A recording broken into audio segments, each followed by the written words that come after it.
Hi everyone, అందరూ ఎలా ఉన్నారు? బాగున్నారా? మరి సండే స్పెషల్స్ ఏం చేసుకుంటున్నారు? ఈరోజు నేను మీ ముందుకి మంచి రెసిపీస్ తోటి వచ్చానండి. నేను చేయబోయే రెసిపీ ఏంటంటే నిమ్మకాయ నిలవ పచ్చడి కలుపుతున్నానండి ఈరోజు. మరి అది ఎలా చేయాలో వచ్చేయండి చూసేద్దాం. చూడండి, నేను ఇక్కడ 2 పెద్ద గరిటెలు నిమ్మకాయ తీసుకున్నాను, నిమ్మకాయ పచ్చడి. ఇప్పుడు నేను ఇది కలపబోతున్నాను. ఇక్కడ చూసారు కదా, ఇది పాత పచ్చడి అనమాట. ఇదేమో కొత్తగా మొన్న మళ్ళీ 3 days బ్యాక్ తరిగాను అనమాట. తరిగేసి ఇందులో ఉప్పు పసుపు వేసి స్టోర్ చేసి పెట్టుకున్నాను. ఇది ఒక మంచి ఎండ వచ్చినప్పుడు 1-2 గంటల సేపు ఎండకు పెడితే పచ్చడి చలివాసన రాకుండా ఉంటుంది. సో ఇప్పుడు నేను ఇది కలపబోతున్నాను అనమాట.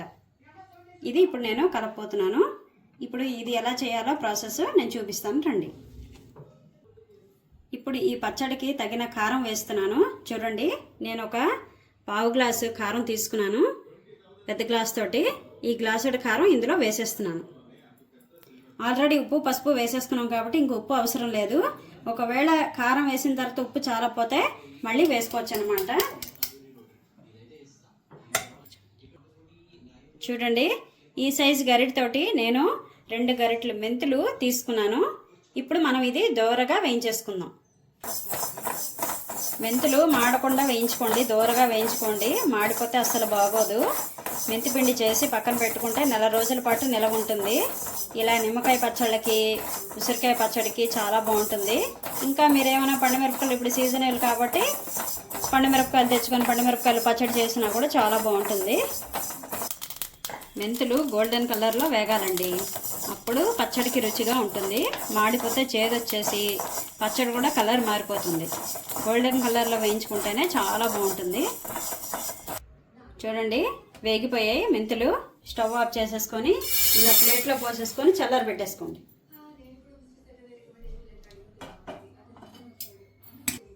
ఇప్పుడు మనం ఇదే బాండీలోని పచ్చడికి సరిపడా నూనె కాచుకుందాం. పల్లి నూనె ఉంటే కూడా వేసుకోవచ్చు, చాలా బాగుంటుంది. పప్పు నూనె ఉంటే కూడా చాలా బాగుంటుంది. ఇప్పుడు నేనైతే మామూలు నూనె కూడా వేసేస్తున్నాను. మామూలు నూనె అయినా సరే వేసుకోవచ్చు, అది మీ ఇష్టం అనమాట. పల్లి నూనె పప్పు నూనెతో అయితే ఇంకా చాలా బాగుంటుంది.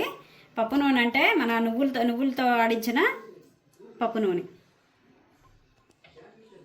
చూసారు కదా, నేను 1/2 లీటర్ నూనె వేసుకున్నాను. ఇప్పుడు మనం దీన్ని కాచుకుందాం. నేను ఏదైతే నిమ్మకాయ స్టోర్ చేసి పెట్టుకున్నానని చెప్పానో ఇందులో ఉప్పు పసుపు ఎంత వేసానో చూడండి. ఈ గ్లాస్ తోటి ఏదైతే కారం వేసానో పచ్చళ్ళలోని, ఈ గ్లాస్ తోటి 1.5 గ్లాసున్నర రాళ్ళు ఉప్పు వేసాను. అలాగే 1 టేబుల్ స్పూను పసుపు వేసాను. వేసి కలిపేసి పెట్టేశాను అనమాట. అలా తయారు చేసుకోవాలి. ఇప్పుడు మనం ఆయిల్ వేడెక్కే లోపల మెంతులు చల్లారిపోయాయండి. ఇప్పుడు మనం ఇది పొడి ఆడించేసుకుందాం. చూసారు కదా, మెంతిపిండి మెత్తగా ఇలాగ ఆడుకోవాలన్నమాట. చాలా మెత్తగా ఉండాలి, అస్సలు గరుకు ఉండద్దు. చూడండి, నూనె అయితే కాగిపోయింది కదా. ఇప్పుడు మనం 1/2 టేబుల్ స్పూన్ ఆవాలు వేసేసుకోండి.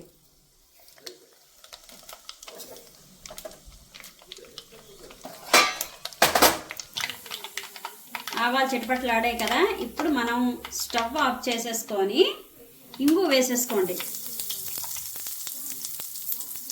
ఈ మాత్రం ఇంగు అయితే సరిపోతుంది. ఒక 1/2 టేబుల్ స్పూన్ ఇంగు అనుకోండి. స్టవ్ ఆఫ్ చేసి ఇంగు వేసుకోండి, ఎందుకంటే మాడిపోతుంది. ఏదైతే నూనె వేడిగా ఉందో ఆ వేడే ఇంగుకి సరిపోతుంది. స్టవ్ ఆన్లో ఉంచి ఇంగు వేసుకుంటే మాడిపోతుంది శుభ్రంగాను. మాడిపోతే అస్సలు బాగోదు.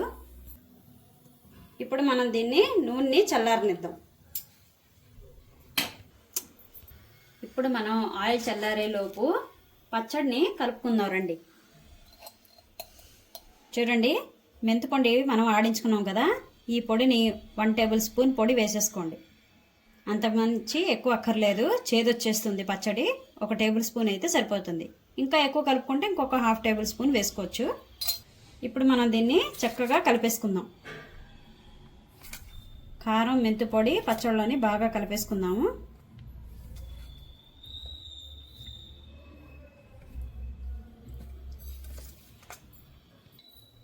మనం నిమ్మకాయలు కోసేటప్పుడు ఏదైతే ఉప్పు వేసుకుంటామో ఆ ఉప్పే సరిపోతుందండి. పచ్చడి కలుపుకునేటప్పుడు మాత్రం ఉప్పు వేసుకోకండి. ఒకవేళ కనుక చాలకపోతే అప్పుడు వేసుకోండి మెత్తనుప్పు. ఆయిల్ అయితే చల్లారిపోయిందండి. ఇప్పుడు మనం ఆయిల్ ఇందులో వేసేసుకుందాం. ఒకసారి ఇలా తిప్పి వేసుకుంటే ఇంగు కూడా వచ్చేస్తుందండి. ఆయిల్ చల్లారకుండా వేస్తే వేడి మీద పచ్చడంతా నల్లగా వచ్చేస్తుందండి, అస్సలు బాగోదు. చల్లారాక వేసుకుంటేనే బాగుంటుంది. ఆయిల్ వేసేసుకున్నాం కదా, ఇప్పుడు మనం దీన్ని చక్కగా కలిపేసుకుందాం. చూసారు కదండి, కలిపిన తర్వాత పచ్చడి ఎలా వచ్చిందో అని. ఆరోగ్యానికి చాలా మంచిదండి నిమ్మకాయ. మా ఇంట్లో ఎప్పుడు కూడా నిమ్మకాయ, ఉసిరికాయ ఉంటుందండి. ఎప్పటికప్పుడు నేను కలుపుతూనే ఉంటాను. నేను ఏదైతే మీకు స్టోరేజ్ చూపించానో నిమ్మకాయ ముక్కలు తరిగింది, నేను అది అలా ఉంచుకొని ఎప్పుడు కావలిస్తే అప్పుడు నేను ఇలా పచ్చడి కలుపుకుంటాను అనమాట. ఆ స్టోరేజ్ ఉంచుకున్న పచ్చడి అయితే అస్సలు పాడవదండి, చాలా బాగుంటుంది. మీరు కూడా ఒకసారి ట్రై చేసి చూడండి. సరే కదా, నేను ఏదైతే మెంతిపొడి ఆడించానో ఇలా స్టోర్ చేసి పెట్టుకుంటాను. 1 మంత్ వరకు మీకు బాగుంటుందండి. 1 మంత్ తర్వాత కొంచెం వాసన అది పోయి బాగోదు. 1 మంత్ వరకు ఉంచుకోవచ్చు. ఏదైనా ఇదిగో ఇలా నిమ్మకాయ, ఉసిరికాయ ఇలా పచ్చళ్ళు కలుపుకున్నప్పుడు ఈ మెంతిపొడి బాగా పనిచేస్తుంది. ఇలా స్టోర్ చేసి పెట్టుకోండి. మరిదండి ఈరోజు మా రెసిపీ. మరిన్ని వీడియోల కోసం నా ఛానల్కి సబ్స్క్రైబ్ చేసుకోండి.